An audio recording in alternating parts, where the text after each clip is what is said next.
friends. So good to see you today. I am Melissa, and my video today, I'm going to talk about friends in the grieving process. Basically, where did everyone go? I think a lot of us can relate to that in grief. Where did everyone go? Especially if you've been in grief for a little while. There was a quote that Lemony Snicket said, and I wrote it down because it just sat with me. And it said, if you have ever lost someone very important to you, then you already know how it feels. And if you haven't, you cannot possibly imagine it. Lemony Snicket said that. Doesn't that just sound like something Lemony Snicket would say? But I really feel like one of the powerful words in that whole quote was, you cannot possibly imagine it. So it is very difficult. And I have to really remind myself of that my friends who have not experienced grief, and I only have maybe 2, 3 that have experienced the loss of a child and actually buried their child. Other than that, it's grief with other people and other things.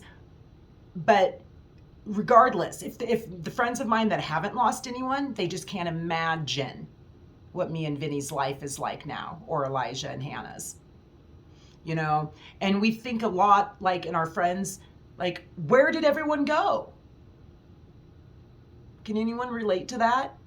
Especially if we were moving in. I'm 4 years in grief. 4 years ago, we buried our 2 youngest children, Sophia and Noah. 4 years in, and sometimes I'm wondering, where are some of my friends? I wonder sometimes, do we have some kind of disease? Are we contagious?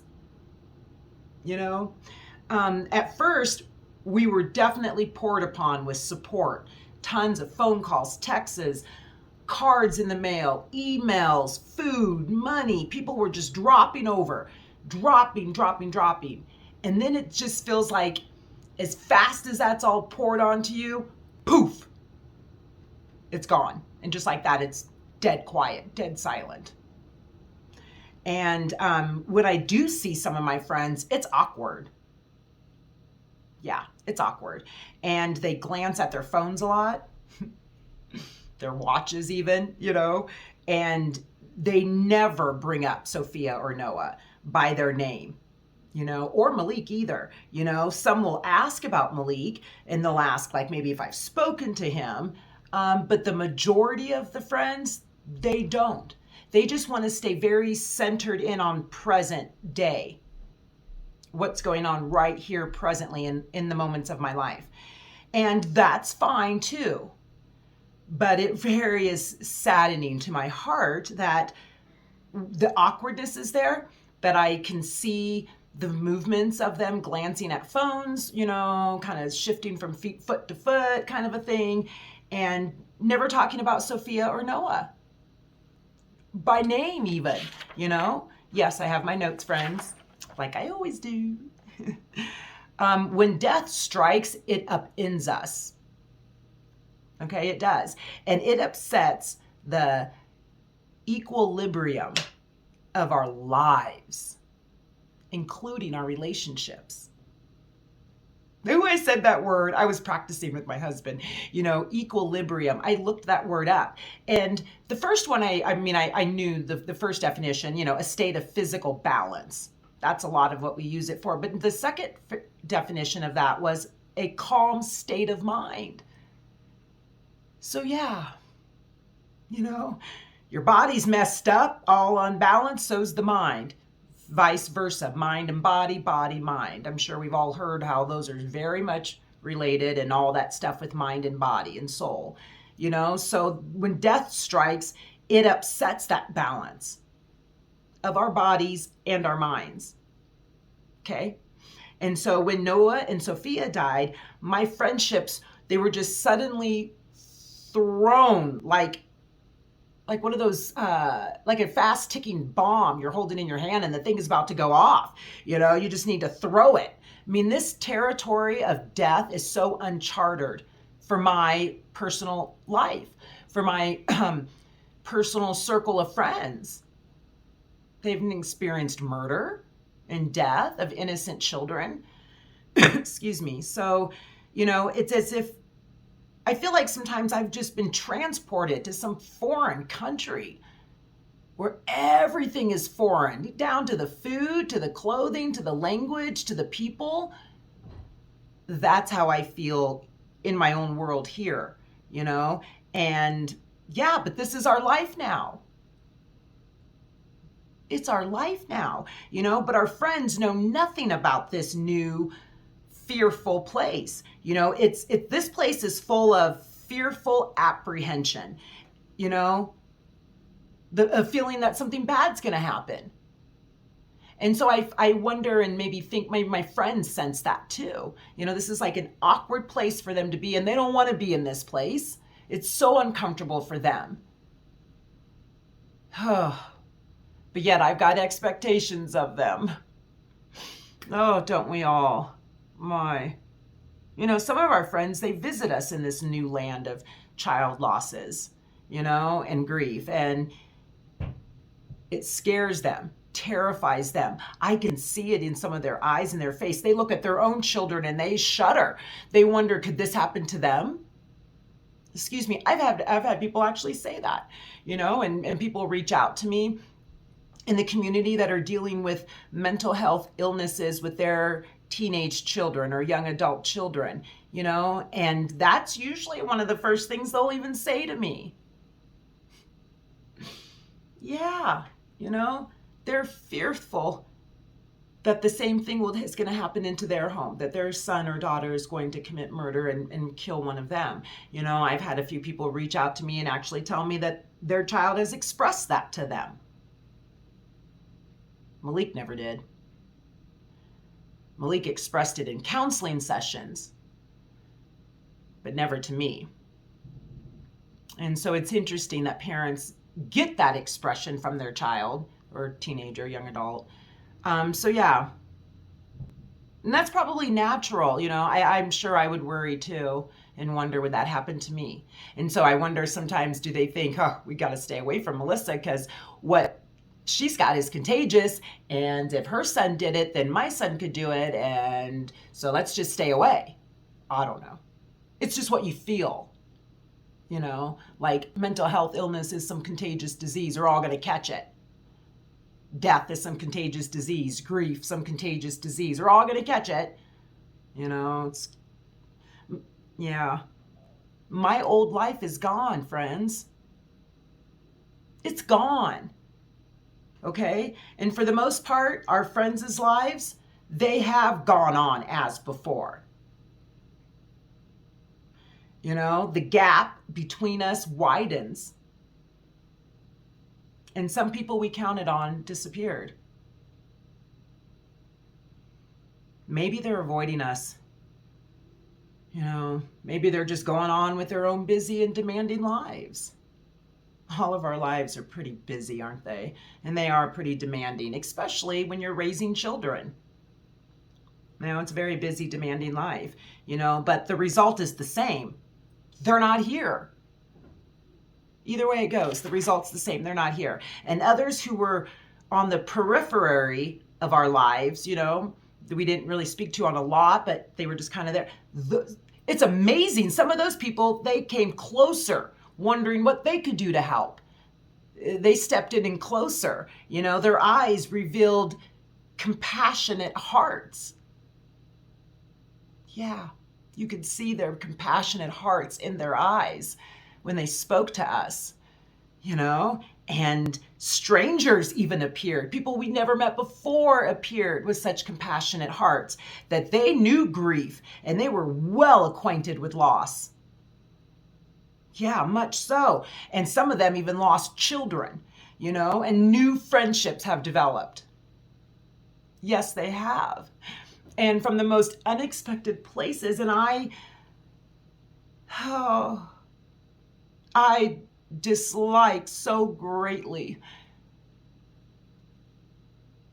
the structure or the newness of my life, but yet there has been joy in that. There has been a peaceful treasure in these new friendships that I know I have for eternity.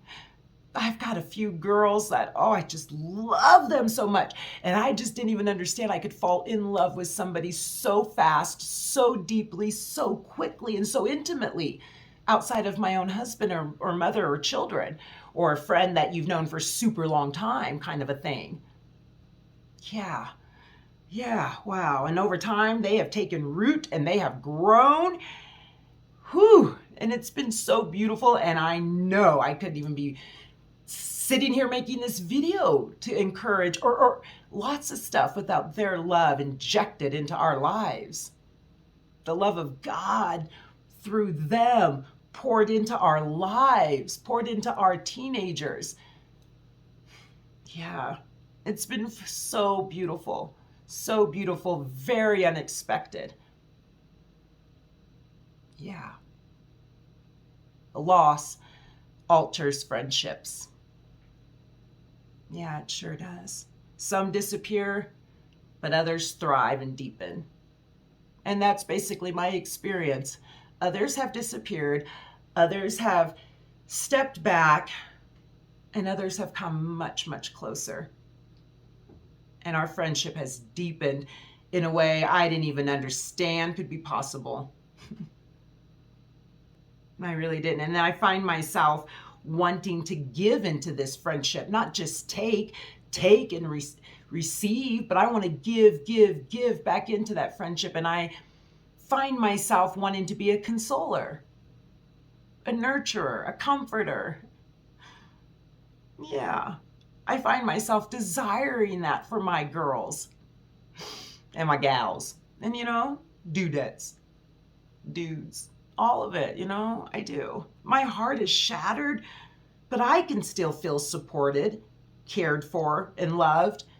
And I still actually want to give those out. That has to be God. We are not alone, friends. We are not. What an illusion that we think we're so alone. Some friends have disappeared. Yes, they have.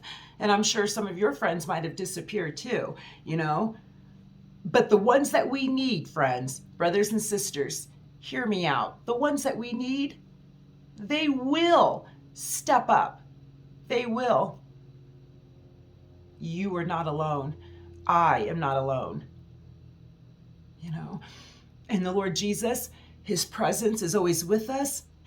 And praise God, his love becomes so real through our friends, through their compassionate hearts, their loving eyes, their willingness to set aside parts of their busy, demanding life to pour love into yours. Yeah. Beautiful friendships. And so these last 6 months, the Lord has really had me focus on those friendships, those people, love, and no longer try not to grieve the friendships that I've lost.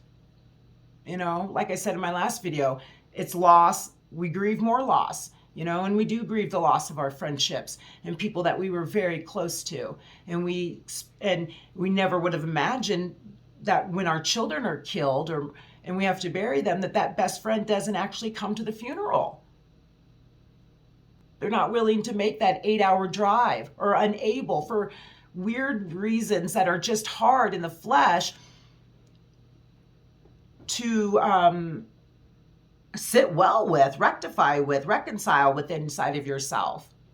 Because I think there's something with us that says there's just no way. I would have been there for her. I would have went to that funeral if she buried her child. It wouldn't have mattered what was going on. Whether I have a fear of highway, interstate driving, something, And then so unexpected, a friend who has major cancer, who comes to the funeral, and she's so sick, she can't even get out of the car to come inside to the church for our children's funeral. She has to spend the funeral in her vehicle sick. But she's from another state.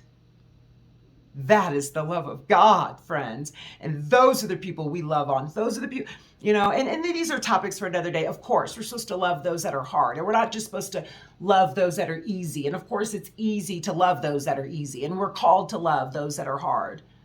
Okay, so with that disclaimer being said, I'm just kind of honing in on this area of friendships for us grievers, the ones that are sticking around, the new ones that we have developed. Those are our blessings. Those are our blessings in our grief. Much so, friends. How have your friendships been affected by the death of your child and your grief process? Because a lot of our friends also don't like the way we grieve. And the way we grieve is very uncomfortable for them. What do you sense you need most from your friends right now?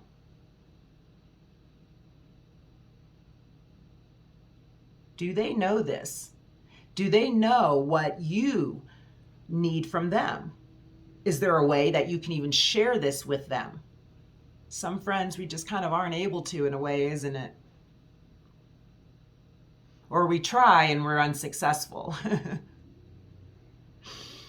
Oh my goodness. A person who lost a child, and I've lost two, and then a third one in prison for 96 years. I will never, ever, ever be the same. I will never, ever, ever be the same. It would be nice if our friends understood that. Of course, that would just be freaking fabulous if they understood it. But some days, if we don't even understand it, how can they? Grief is one of those things that, unless you know it, and unless you've experienced it, you just don't know it. It's a place where if you haven't been to, you just can't imagine being there. And that's just really a lot of it is to it, friends. So our friends that we have that have not experienced a heavy loss, like Lemony Snicket said, they can't even imagine it. Yeah. Well, brothers and sisters, be blessed today. Be well today. And I will see you on my next video. So until then, take care.